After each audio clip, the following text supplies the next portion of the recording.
अस्सलाम वालेकुम जी, मैं हूं आसिम अजहर और जो शोर आप लोग इस वक्त सुन रहे हैं वो मुल्तान क्रिकेट स्टेडियम का है। It's my first time here और पीएसएल से बेहतर ओकेजन नहीं हो सकता।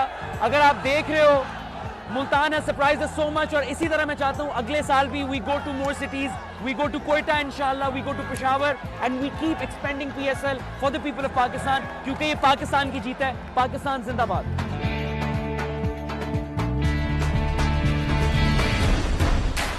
See, I'm in Multan right now. Karachi और मुल्तान का मैच हो रहा है and it's so lovely to see such a wonderful crowd. As you can see, it's a full house. Karachi Lahore से जीत गए मुल्तान के लोग। No matter कि कौन जीतता है आज, लेकिन I personally feel कि मुल्तान के लोग जीते हैं और इतने large numbers में they're present है। It's amazing. इतना शोर है हर तरफ और क्रिकेट को चेयर कर रहे हैं, पाकिस्तान को चेयर कर रहे हैं। So I think PSL has won. Multan has won. I wish them all the best. I hope international cricket भी यहाँ पर आए और कराची जीते। On a change.